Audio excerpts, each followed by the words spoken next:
Good morning बच्चों। आज आप सबों को मालूम होगा कि आज भगवान कृष्ण का जन्मदिन है और बड़ा ही ये खुशी का उत्सव है। आप लोग भी बहुत आनंद पूर्वक इस उत्सव को मनाने की तैयारी कर रहे होंगे। सचमुच भगवान कृष्ण, जिन्हें हम भगवान कहते हैं, वो कृष्ण हम सबों के बीच मानव के रूप में धरती पर अवतरित हुए और उन्होंने ऐसे ऐसे कार्य किए जो बहुत ही, जिसका कि मैंने वर्णन नहीं किया जा सकता है कि उन्होंने कितने महान कार्य किए हैं। बचपन से जन्म लेने के बाद से ही उन्होंने लोगों को अचंभा में डाल दिया था। उनके ऐसे ऐसे चमत्कारपूर्ण कार्य लोगों को आश्चर्य में डाल देते थे कि क्या सचमुच ये कार्य एक छोटा सा बालक किया है। और आज उसी कन्हैया का जन्मदिन है, तो आप लोग भी इनके जन्मदिन को बहुत ही आनंद और उल्लास के साथ मनाएंगे। तो ठीक है बच्चों, अब हम लोग चलें पढ़ाई की ओर। आज मैं आप लोगों को पढ़ाऊंगी भाषा सेतु, और भाषा सेतु में पढ़ाऊंगी पाठ 5, जो कि एक कविता है। इस कविता को मैं पूर्व में भी पढ़ा चुकी हूँ।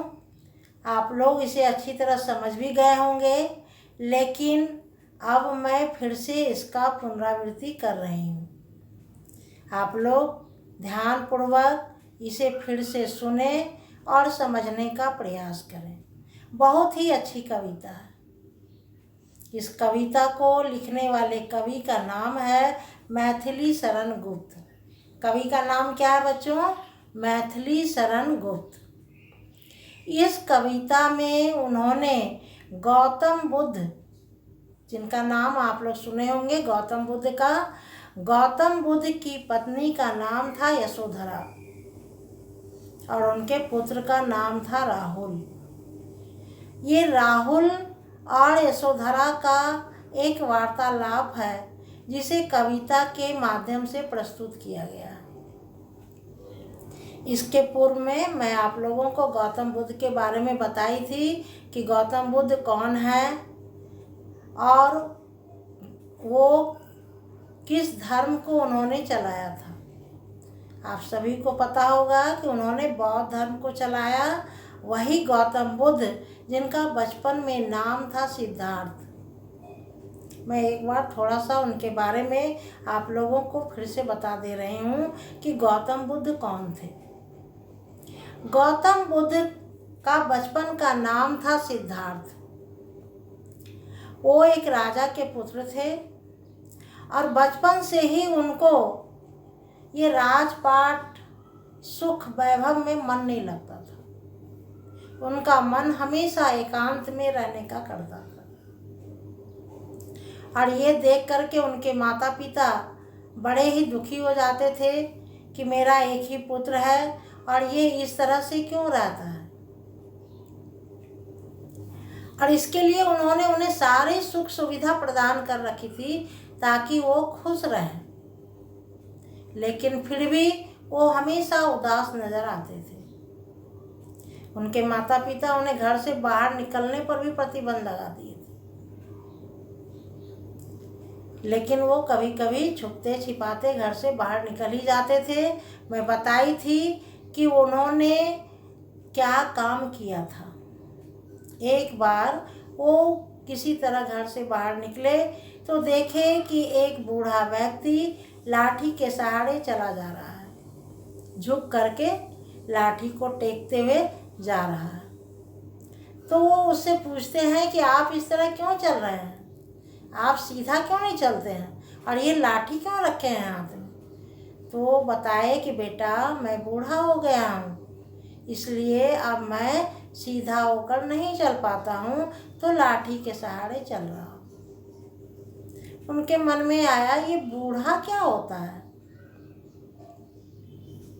अब ये सवाल उनके मन में कौंधने लगा कि ये बूढ़ा क्या होता है, बुढ़ापा क्या होता है और ये फिर कौन सी बीमारी है कि बूढ़ा होने पर आदमी सीधा नहीं चल पाता है, उसे लाठी की ज़रूरत होती है। एक बार की बात है, फिर जब वो घर से निकले तो देखे कि कुछ लोग एक व्यक्ति को खटिया पर टांग के ले जा रहे हैं। पूछे, आप लोग इसे कहाँ ले जा रहे हैं? क्योंकि उस समय पहले बच्चों यातायात का साधन इतना सुलभ तो था नहीं, इतनी गाड़ियाँ तो थी नहीं कि लोग गाड़ी में बैठा के रोगी को ले जाएंगे। अब रोगी है कि उठ के चल नहीं पा रहा है तो कैसे ले जाएंगे? दूर का सफ़र था तो पहले लोग बस उसी तरह से खटिया में टांग के ले जाते थे। तो बोले कि देखो ये बीमार है, इसे इलाज कराने के लिए वैद्य जी के पास ले जा रहा हूँ। बोले बीमार है, क्या हुआ इसे? तो बोले बीमार है ये। अब उनको फिर ये दूसरा सवाल मिल गया, बीमार। एक बार तो मिला बूढ़ा, अब मिला बीमार। अब ये बीमारी क्या होता है? लोग बीमार क्यों पड़ते हैं? और बीमार होने पर लोग चल नहीं पाते हैं, बैठ नहीं पाते हैं। अब दूसरा सवाल फिर उनके मन में ये चोट कर गई। एक बार की बात है, फिर जब वो घर से निकले तो देखे कि कुछ लोग जो है कंधे पर एक व्यक्ति को लिए जा रहे हैं। कुछ रो रहे हैं, कुछ बिलख रहे हैं, ले करके जा रहे हैं। पूछे, आप लोग कहाँ इसे लेके जा रहे हैं? इन्हें क्या हुआ है? तो बोले कि कुछ नहीं, ये मृत्यु को प्राप्त हो गए हैं, हम लोग इन्हें लेकर शमशान जा रहे हैं। बोले मर गए, मृत्यु हो गया, क्या लोग मर भी जाते हैं? बच्चों, ये 3 बातें उनके दिमाग में बिजली की तरह कौंध गई। बुढ़ापा, बीमारी और ये मृत्यु। और वो बार बार इसी बात पर चिंतन करने लगे कि आखिर लोग बीमार क्यों होते हैं, बूढ़ा क्यों होते हैं, और फिर एक दिन मर के कहाँ जाते हैं? फिर मरते क्यों हैं? और मरते हैं तो फिर जन्म क्यों होता है? अनेकों सवाल उनके मन में झंझावात की तरह हिलोड़े लेने लगी। अब वो इन सवालों का जवाब पाने के लिए बेचैन हो उठे।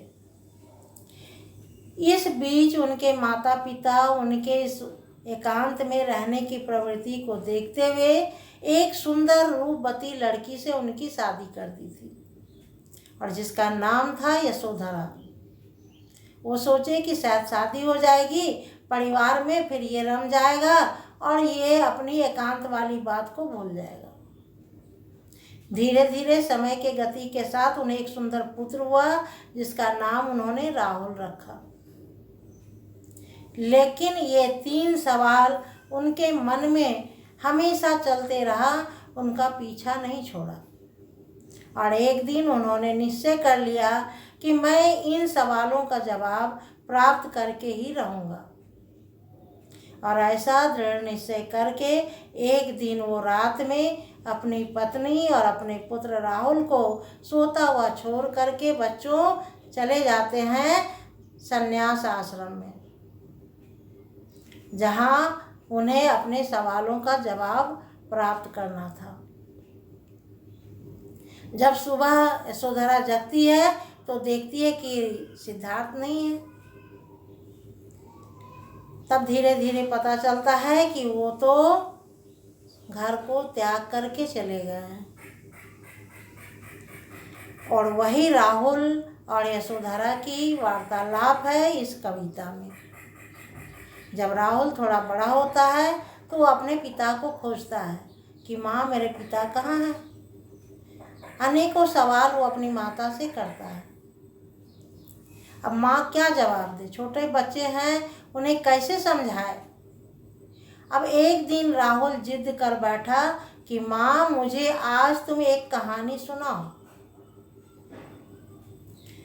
पहले कहानी अक्सर दादी या नानी ही बच्चों को सुनाया करती थी। पहले बड़ा परिवार होता था, घर में दादी होती थी, नानी होती थी, और वो सारे घर के बच्चे को लेकर के बैठ के कहानी सुनाया करती थी। बड़ा ही मनोरंजन होता था बच्चों का, क्योंकि उस समय आज के तरह कोई कंप्यूटर, कोई मोबाइल तो था नहीं, कोई टेलीविज़न तो था नहीं। तो ये कविता उसी राहुल की है जो अपनी माता यशोधरा से कहता है कि माँ तुम मुझे आज कोई कहानी सुनाओ।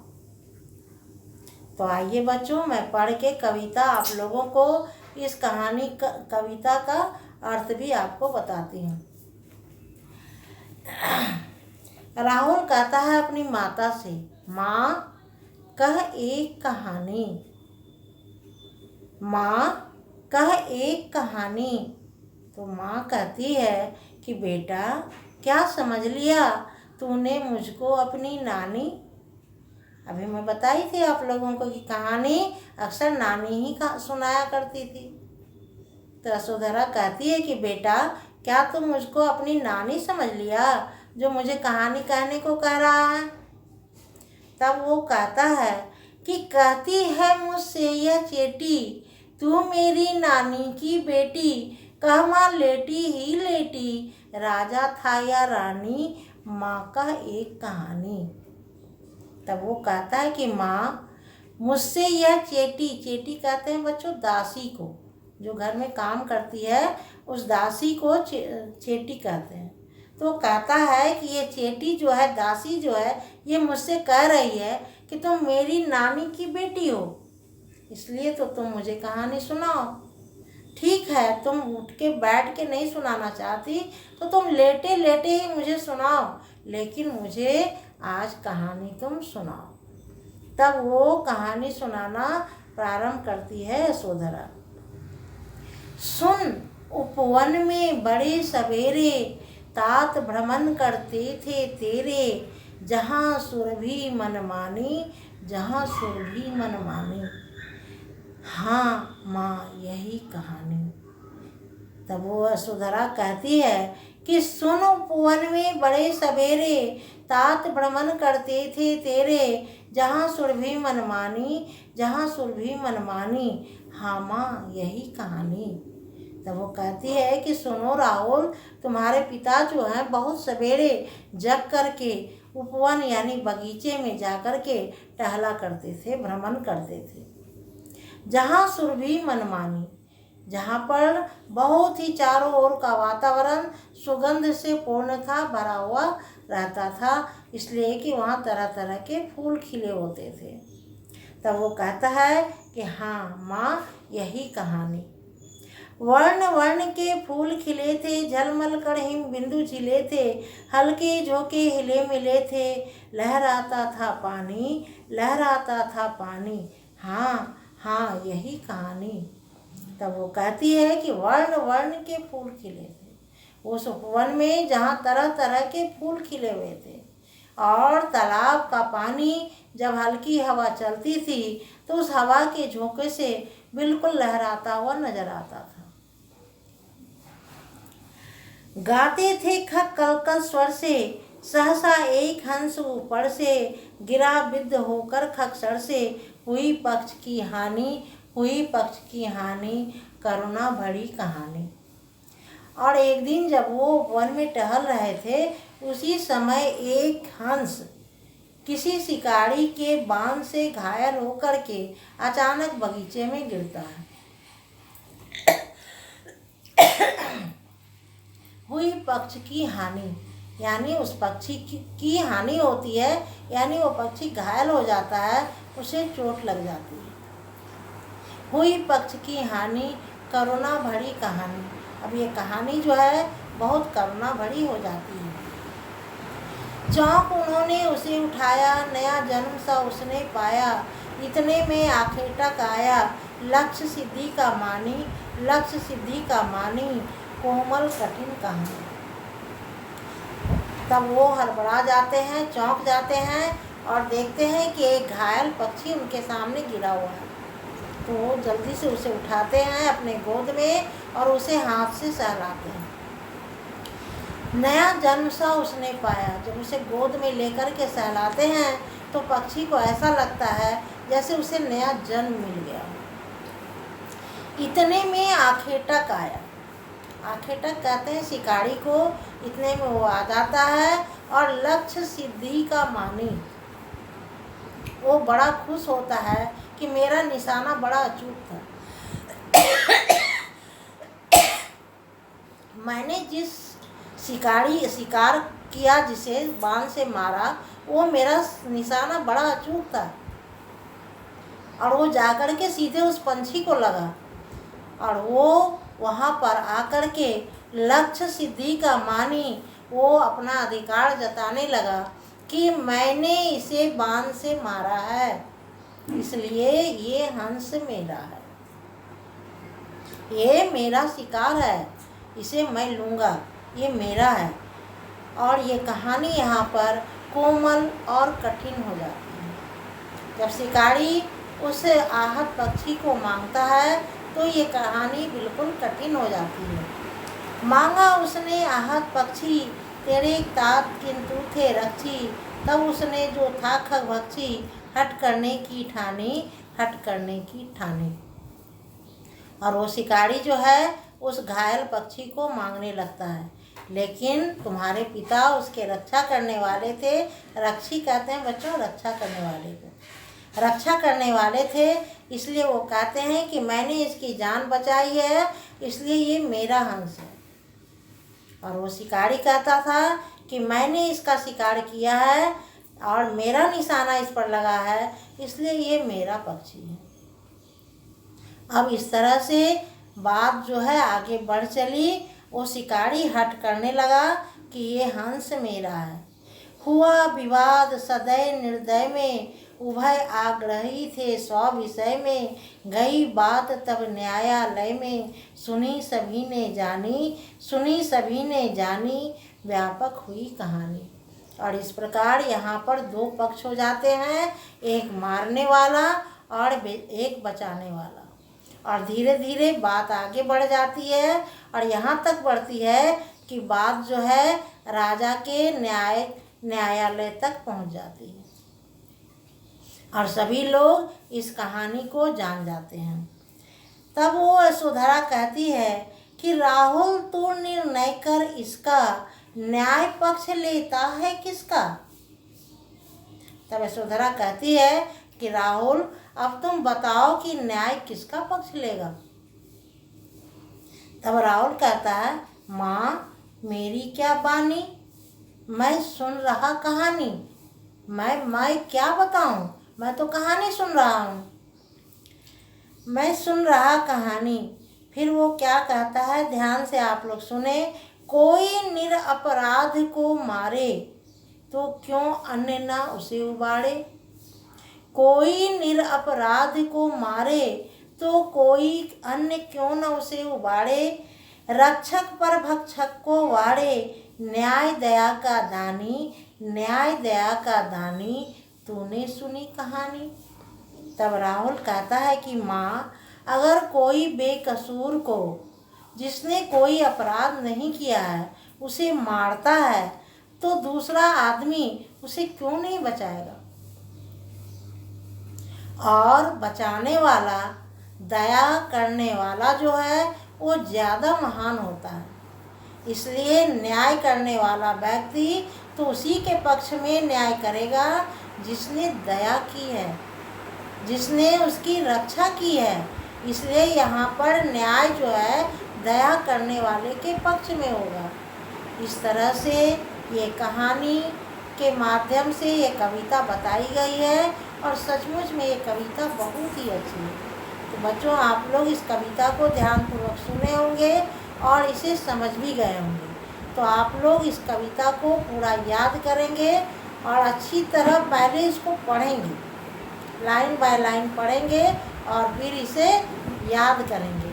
और इसका प्रश्न उत्तर मैं लिख करके भेजी हूँ और फिर से भेजूँगी, आप लोग उसे कॉपी में उतार करके याद करें।